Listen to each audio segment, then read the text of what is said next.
Good evening, Info 5440. My name is Gabriel Carranza, and tonight's story is titled Wraith of the Creek.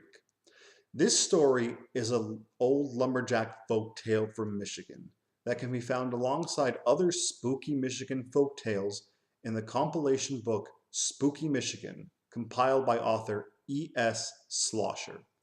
Tonight's video will be accompanied by ambient music provided by Live Records via their YouTube page under the title Creepy Forest Sound Effects. That's Live Records via YouTube, Creepy Forest Sound Effects. I hope you enjoy the show.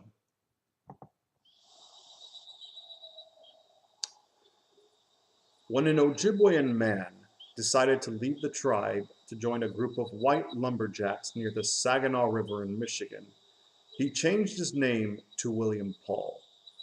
The lumberjacks in turn called him Polly, and their favorite thing about Polly were his many wild and outlandish tales about the forest. Their favorite, however, was the story of a creature known as the Wraith that allegedly lived in the creek that powered the local log chute. According to legend, the Wraith was a horrible evil creature that enjoyed nothing more than to pull both man and animal down to a watery demise below the waters of the creek. It rained long and hard one spring season, so much so that the creek flooded over and nearly reached full capacity. One stormy night, the orders were given that the gate had to be lowered so that the chute could allow the logs to float downstream towards the mill. None of the lumberjacks, however, were too keen on carrying out this assignment, so they decided to draw chutes to see which unfortunate soul would be tasked with opening the gate. Unfortunately for Polly, he drew the shortest one. He wrapped his coat tightly around his body as he walked silently through the pitch-black stormy night.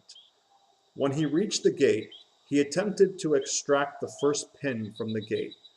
As he did, however, he began to hear a horrible hissing sound coming from the water.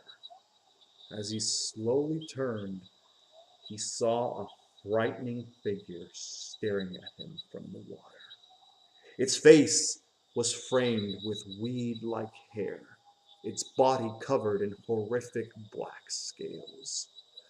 Polly tried to remove the pin as fast as he could, hoping to get away in time, but the pin became stuck halfway through.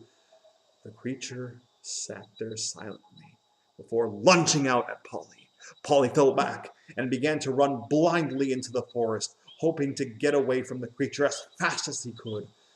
The creature let out a long, blood-curdling cry as Polly ran faster and faster and faster until the Wraith appeared before him. The Wraith, with its menacing yellow eyes, looked into Polly's, and it was as if the creature could see into the man's very soul. Polly let out a scream, but the Wraith's claws cut him down, and the forest became silent yet again. At the camp, the lumberjacks awaited their comrade's return, but to no avail. Ethan, one of Polly's good friends, volunteered to go to the gate to find their missing comrade.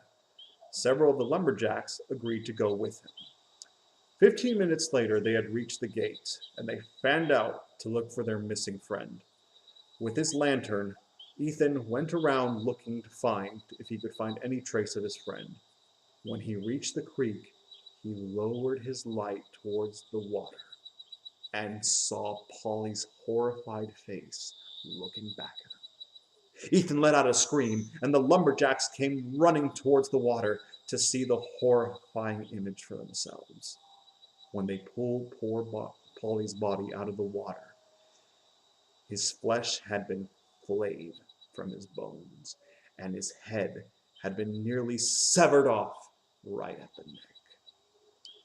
News of Polly's death spread throughout the camp.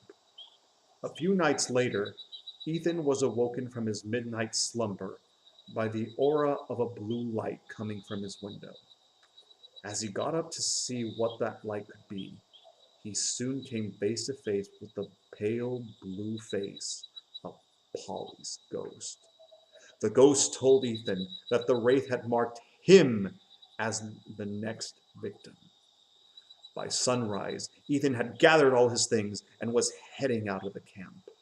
He told his fellow lumberjacks that anyone foolish enough to stay would become the Wraith's next victim. By sunrise the next day, the camp had been completely deserted. To this day, the chute and the lumberjack camp are said to still lie there desolate, abandoned by the fear of lumberjacks towards a creature of mystery and darkness. It is said that the Wraith waits in silence, hoping for its next victim to stumble upon the haunted creek.